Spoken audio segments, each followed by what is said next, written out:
System का सच, एक आवाज भ्रष्ट सिस्टम तथा गोदी मीडिया के खिलाफ। यूनान के एक प्रसिद्ध दार्शनिक प्लेटो ने कहा था कि जो सच बोलता है और सच दिखाने की कोशिश करता है, सबसे ज्यादा नफरत लोग उसी से करते हैं। अगर आप समाज के लिए, समाज के आम तबके के लिए और गलत के विरुद्ध लड़ नहीं सकते तो लिखना शुरू करिए। लिख नहीं सकते तो बोलिए, बोल नहीं सकते तो साथ दीजिए, और यदि साथ भी नहीं दे सकते तो कम से कम उनकी टांग तो मत खींचिए जो सत्य के लिए लिख, बोल और लड़ रहे हैं।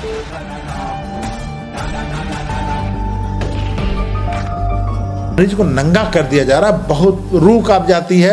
जो मैं सुनता हूँ कि मरीज के गहने बेच दिए जाते हैं, मैं सुनता हूँ मरीज का पैसा नहीं होता।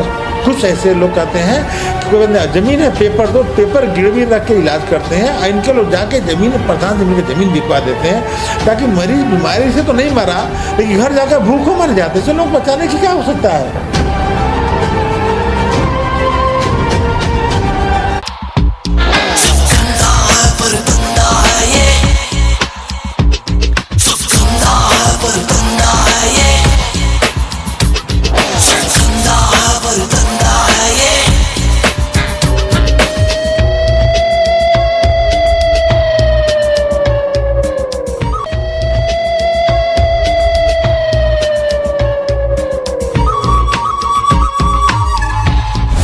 गोरखपुर शहर एक ऐसा शहर जिसने लगभग हर दशक में अपने कारनामों से सुर्खियां बटोरी। समय और हालात बदलते गए और यहाँ की जनता ने देखा कि उनके परम पूज्य योगी आदित्यनाथ मुख्यमंत्री बन गए। जनता ने अपने सीएम पर यकीन किया और सीएम साहब ने अपने नौकरशाहों पर। यकीन इस बात का था कि सिस्टम के जरिए कष्ट दूर होंगे, लेकिन नौकरशाही जनता और सीएम साहब की कसौटी पर खड़ी नहीं उतर पाई। जिस सीएम आदित्यनाथ ने सूबे के मरीजों के लिए स्वास्थ्य व्यवस्था में सुधार के लिए खजाने का मुंह खोल दिया, आज उन्हीं सीएम के शहर में सिस्टम के दलाल सिस्टम के गिद्धों के साथ मिलजुल कर मरीजों के बीमार जिस्मों का सौदा कर रहे हैं और इनकी बोटियां नोच नोच कर आपस में बांट रहे हैं। अम्मी जान कहती थी, कोई धंधा छोटा नहीं होता और धंधे से बड़ा कोई धर्म नहीं होता।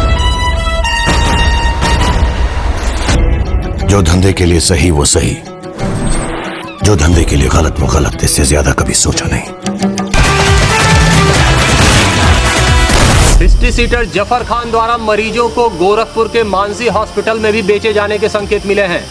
जफर खान ने अपने फेसबुक पर मानसी हॉस्पिटल के तमाम स्टाफों के साथ अपनी बैठकी की तस्वीरें अपलोड की हैं। साथ ही शराब पार्टियां और लौंडा नाच का भी आयोजन होता रहा।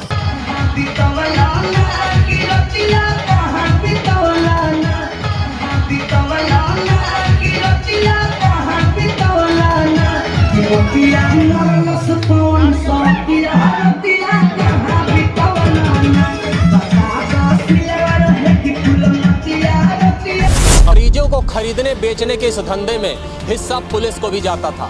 एम्बुलेंस गैंग और अस्पताल संचालक के बीच की यह बातचीत इसी तरफ इशारा करती है। हाँ भैया। हाँ भैया नमस्कार। नमस्ते भैया, बताइए। अरे रविंदर भाई सब लोग परेशान है, चौके पैसा दिलवा दीजिए। भैया बताइए क्या कर रहे हैं? जहाँ जिससे जो मांगा देते हैं। अच्छा कितना रविंदर कितना दिए? अब उनसे पूछे कितना दे चुके हैं।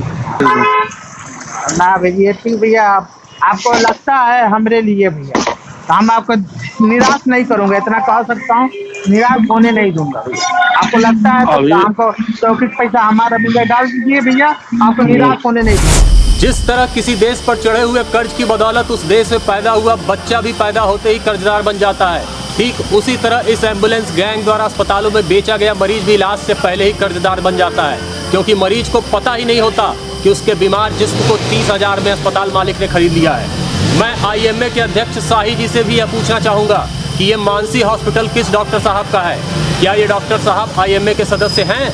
यदि डॉक्टर साहब हैं तो इनके अस्पताल का एम्बुलेंस गैंग लीडर और हिस्ट्री सीटर जफर खान से क्या संबंध है? और यदि कोई संबंध नहीं है तो इनके अस्पताल का पूरा स्टाफ जफर खान की पार्टी में क्या कर रहा है?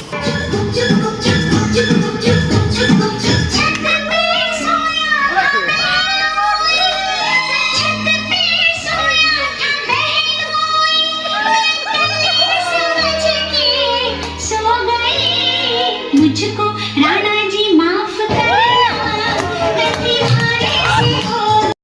मुझको राणा जी माफ करना, गलती हमारे से हो गई।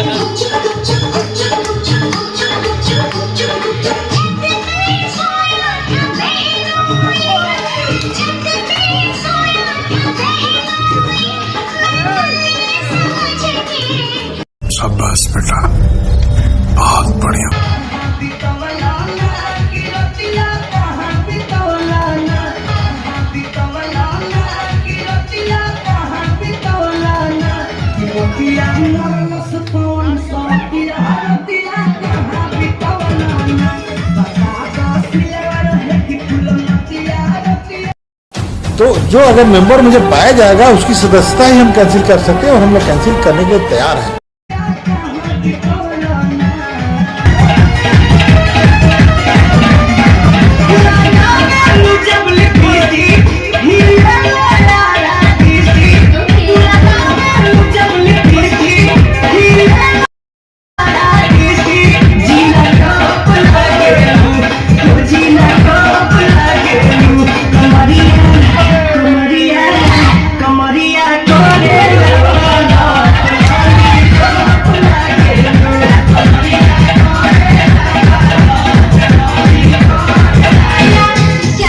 सुबह के 3 बजे मेडिकल कॉलेज के अंदर इमरजेंसी के पास खड़े एम्बुलेंस गैंग के इन गिरह कट्टों को भी ध्यान से देख लीजिए। इनके वक्त बेवक्त मेडिकल कॉलेज में घुसने पर कोई पाबंदी नहीं है, क्योंकि मेडिकल कॉलेज के गेट से लेकर भेंट तक सब कुछ यहाँ सेट है। मेडिकल कॉलेज के अंदर रात के अंधेरे में भटकने वाले ये नरपिशाच शिकार की तलाश में रोज यहाँ आते हैं और मरीजों का शिकार कर चल देते हैं।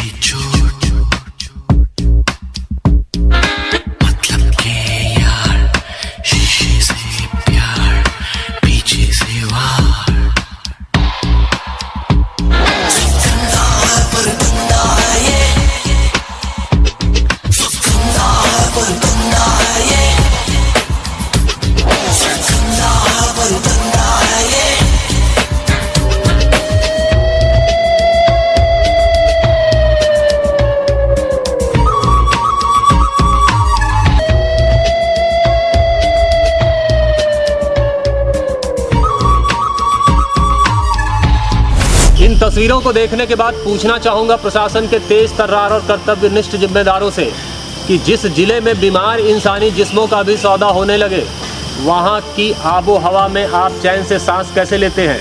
कौन सी जिम्मेदारी निभा रहे हैं आप कि एम्बुलेंस गैंग का दुस्साहस सीएम के गोरखनाथ चिकित्सालय तक पहुँच चुका है? ये कौन सा वेदांश हॉस्पिटल है जहां मरीजों के दर्द, मजबूरी और मौत को व्यवसाय में तब्दील किया जा रहा है? आपके इतने बड़े प्रशासनिक अमले के होते हुए भी मुख्यमंत्री के शहर में इंसानी मांस और खून का सौदा करने वाले ये जॉम्बीज और ड्रैकुला कैसे खुलेआम घूम रहे हैं? हमारे सवालों और खबरों की वजह से हम पर मत झल्लाइए। हम पर झल्लाने की बजाय आपको अपनी भड़ास इन एम्बुलेंस गैंग और अवैध अस्पतालों पर निकालनी चाहिए, क्योंकि जनता की नौकरी के नाम पर बंगला, गाड़ी, मोटी तनख्वाह और चढ़ावा आपको मिलता है, हमें नहीं।